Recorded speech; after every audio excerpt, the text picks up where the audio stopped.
আসসালামু আলাইকুম বন্ধুরা, কেমন আছেন সবাই? আশা করি সবাই ভালো আছেন, সুস্থ আছেন। আলহামদুলিল্লাহ আমরাও খুব ভালো আছি, সুস্থ আছি। সোনালী রান্নাঘর অ্যান্ড ব্লগ চ্যানেলে আপনাদের প্রত্যেককে স্বাগত জানাই।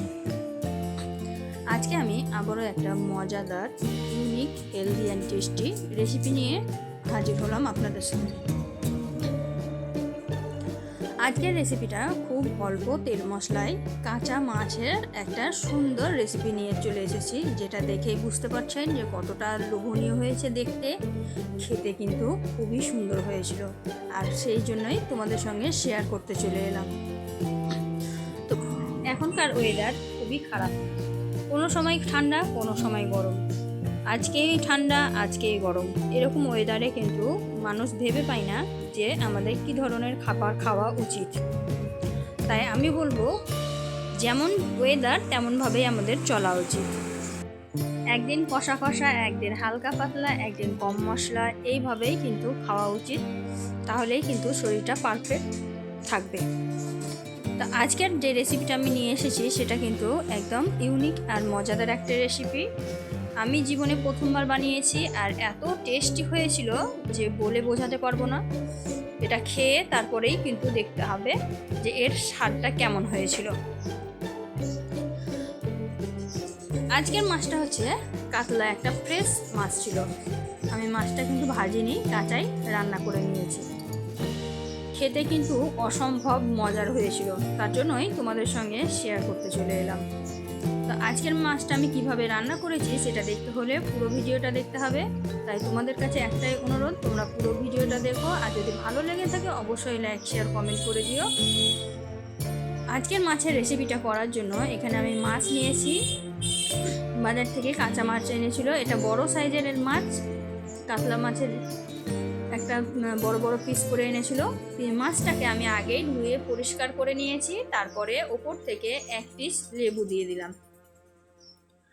লেবু দিয়ে এখন আমি লবণ হলুদ দিয়ে এটাকে সামান্য 15 মিনিট মতো সাইড করে রেখে দেবো। এতে করে মাছের মধ্যে কোনো রকমের আঁচটে ভাব থাকবে না, কোনো রকমের পিলপিলা ভাব থাকবে না। তাহলে কিন্তু কাঁচা মাছ রান্নায় কোনো রকমের আঁচটে গন্ধ থাকবে না। যেহেতু আমি কাঁচা মাছ রান্না করবো, তার জন্যই এই প্রসেসটা আমি করছি। আপনারা ভেজে রান্না করলেও কিন্তু এভাবে করতে পারেন, তাহলে কিন্তু মাছের মধ্যে কোনো রকম গন্ধ থাকবে না। হাত দিয়ে ভালোভাবে লবণ, হলুদ আর লেবু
ছড়িয়ে দিলাম। এতে করে মশলাটা আশেপাশে লেগে যাবে না, আর তেলটাও খুব তাড়াতাড়ি গরম হয়ে যাবে।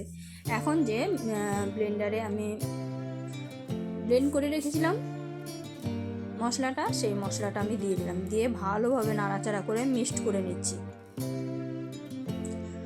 মশলাটা কিন্তু আমি ঢাকা দিয়ে তৈরি করব, তাতে করে সুন্দর একটা সেন্ট বার হবে, আর কালারটাও কিন্তু অসাধারণ হবে।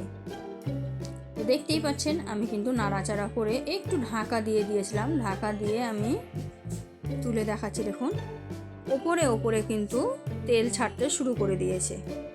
এখন আমি এই পর্যায়ে আবারও নাড়াচাড়া করে দেবো, যাতে তলায় মশলাটা লেগে না যায়। ভালোভাবে নাড়াচাড়া করে দিলাম, দেখতেই পাচ্ছেন। আর এই যে দেখতে পাচ্ছেন এই কালারটা হয়েছে না, এই কালারটা কিন্তু দুর্দান্ত লাগে, না খুব লাল টকটকে না সাদা, একদম মিডিয়াম একটা কালার। এখন আমি এর মধ্যে দিয়ে দিব হলুদ গুঁড়ো। হলুদের গুঁড়োটা অল্প পরিমাণে দিবেন, যেহেতু সরষা বাটা দেওয়া আছে। আর দিয়ে দিলাম লঙ্কা গুঁড়ো, দিয়ে দিলাম জিরা ধনিয়ার পাউডার, আমি অল্প অল্প করে দিচ্ছি, 1/2 চা চামচ মতো। আর দিয়ে দিলাম স্বাদ অনুযায়ী লবণ।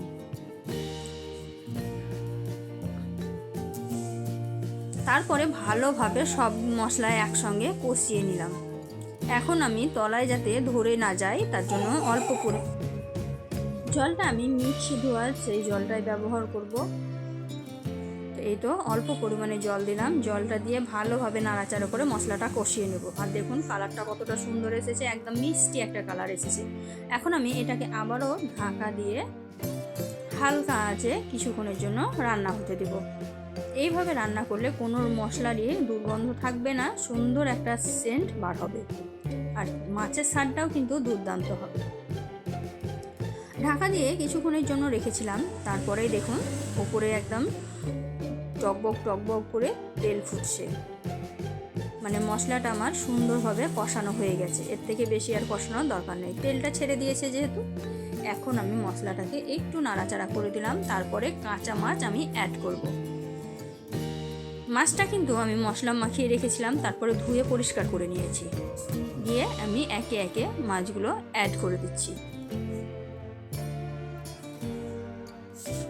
দেখুন একে একে সবগুলো মাছ কিন্তু আমি অ্যাড করে দিলাম, দিয়ে আমি ভালোভাবে আলতো হাতে কষিয়ে নেব।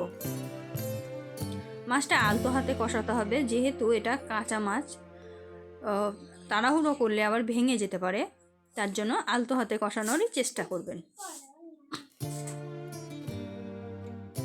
মাছটা এভাবে দেওয়ার পরে দেখুন কতটা সুন্দর লাগছে। তো মাছটা দেওয়ার পরে একটু আমি অপেক্ষা করে তারপরে কিন্তু কষিয়ে নিয়েছি। ভাববেন না মাছটা দেওয়ার সঙ্গে সঙ্গে ভেঙে যাবে, আলতো হাতে নাড়াচাড়া করলে কিন্তু কিছুই হবে না। দেখতেই পাচ্ছেন আমি কষিয়ে নিচ্ছি। মাছটা আমি একটুও স্কিপ করিনি, ভিডিওটা একদম সম্পূর্ণটা দেখানোর চেষ্টা করেছি, কারণ যারা ভিডিও দেখা তারা এমনিতেই দেখবে, আর যারা মেন আমার উদ্দেশ্য হচ্ছে যে আমি এই রান্নাটা আমি শেখাতে চাইছি, তাই যারা শিখতে চাইবে তাদের পুরোটা দেখাই উচিত। তার জন্য আমি স্কিপ করিনি, পুরোটাই ভালোভাবে দেখানোর চেষ্টা করেছি, যাতে এটা দেখে কেউ শিখতে পারে। কারণ মাছটা সত্যিই খুব সুন্দর হয়েছিল, আর এইভাবে রান্না তোমরাও করেও খেতে পারো, দেখতে পারো যে কতটা মজাদার হয়। একঘেয়েমি রান্না কিন্তু একদমই ভালো লাগে না, তাই আমি প্রত্যেক দিন একটু আলাদা আলাদা করে রান্না করার চেষ্টা করি, আর সেটাই তোমাদের সঙ্গে শেয়ার করি। তো এই তো আমার মাছটা ভালোভাবে কষানো হয়ে গেছে, আমি অল্প পরিমাণে জল দিয়ে দিলাম। এখন আমি আরেকটু জল অ্যাড করব, এতে করে মাছটা যেহেতু কাঁচা আছে ভালোভাবে ফুটতেও পাবে, আর এটা কিন্তু একদম মাখো মাখো হবে। এই যে যতটা পরিমাণে দেখতে পাচ্ছেন ততটা পরিমাণেই থাকবে, তার জন্য আমি আরেকটু পরিমাণে জল অ্যাড করে দিলাম।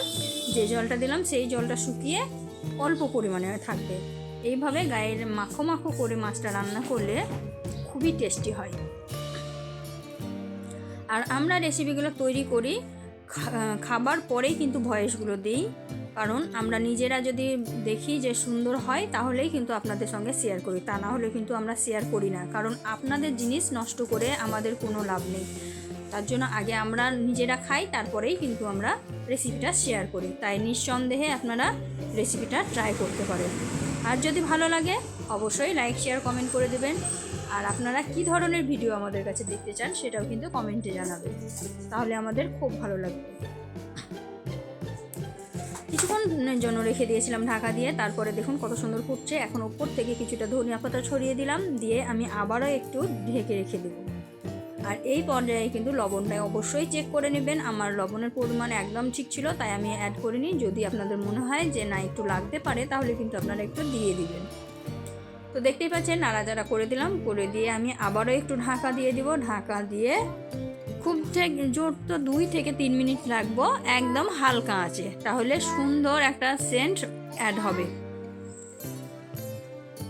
তো দেখতেই পাচ্ছেন আমি এখন নাড়াচাড়া করে দিয়ে ঢাকা দিয়ে দিলাম। ঢাকা দিয়ে কিছুক্ষণের জন্য রেখে দিয়েছিলাম, তারপরে আঁচটা বন্ধ করে দিয়েছি। এখন একদম গায়ে মাখো মাখো হয়েছে। এটা আমি একটু ঠান্ডা করে নেবো, তারপর কালারটা দেখুন মাশাআল্লাহ অনেক সুন্দর হয়েছে, অনেক লোভনীয় হয়েছে, আর এত স্বাদ হয়েছিল না খেলে সত্যিই বিশ্বাস করবেন না। আমি এক পিস তুলে দেখাচ্ছি, দেখুন মাছটা একদমই ভেঙে যায়নি, আর গ্রেভিটা দেখুন কত সুন্দর একদম থিকনেস হয়েছে। আমি মাছগুলো তুলে তুলে একটু দেখানোর চেষ্টা করছিলাম যে দেখুন একটু মাছ কিন্তু ভেঙে যায়নি, কাঁচা মাছ রান্না তো একটু ভেঙে যায়নি, একদম সুন্দর হয়েছিল। এখন আমি একটা বাটিতে পরিবেশন করে দেখাচ্ছি। দেখুন